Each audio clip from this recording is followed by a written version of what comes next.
আসসালামু আলাইকুম সবাইকে, কেমন আছেন সবাই? আজকের ভিডিওটা দেখে হয়তো অনেকেরই ছোটোবেলার স্মৃতি মনে পড়ে যাবে। চলুন তাহলে দেখে আসি ভিডিওটা। সকালবেলা ঘুম থেকে উঠে যে যার মতো করে মুখ ধুয়ে মা শীতের পিঠা বানাচ্ছে, আর এখানে নারকেল কোড়ানো হচ্ছে। এখন পিঠা খাওয়া হবে।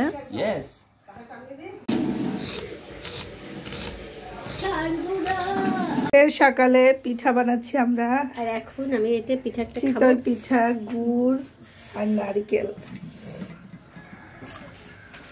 মজা।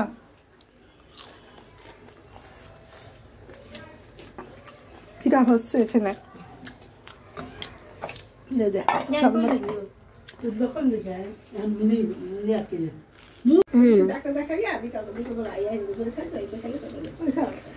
পিঠা তো এখানে আমি পিঠা দিচ্ছিলাম আর উঠাচ্ছিলাম পিঠাগুলো। মাশাআল্লাহ অনেক সুন্দর হচ্ছিল। আর প্রত্যেকটা পিঠাই কিন্তু গ্যাসের চুলায় ফুলছিল অনেক সুন্দর করে। অনেকে বলে গ্যাসের চুলায় পিঠা হয় না। গুড় আর এখানে নারকেল আছে, তো গুড় একটু নারকেল মুখে দেবো প্রথমে। বিসমিল্লাহ। তারপর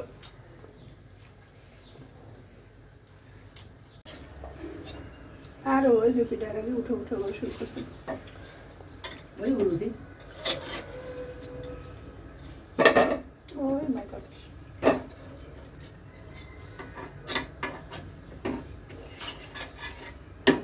এই যে টইটম্বুর হয়েছে কিনা দেখা, তো কাছ থেকে দেখা পিঠাটা ফুললে টইটম্বুর হয়েছে কেমন। এই যে ফুলছে।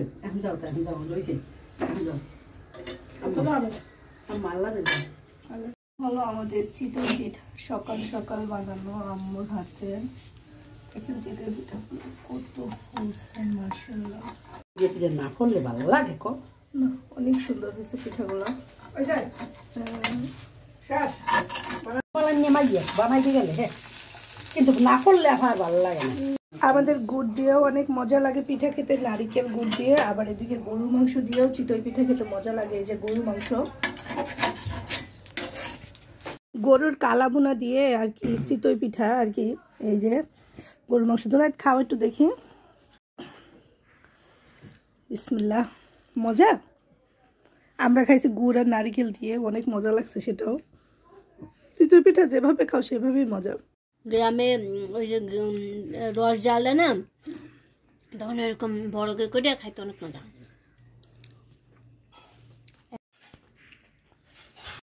চাল বসে নাও। মাছ নিয়ে আসছি দোকান থেকে, বাজার থেকে। হ্যাঁ, অনেক বড় মাছটা তো। মাছ কাটা হয়ে গেছে, কাটিং কুটিং করা। মাথা এই মাছ খাইতে আমি বুড়ো হয়ে যেতেছি হোস্টেলে। এই মাছই তেমনি বুড়ি। দেখ চোখ দিয়ে দেখ, ফাঁক দিয়ে দেখা যায় কিনা তোর চোখে। দেখা যায়, দেখা যায়। কাটতে হবে।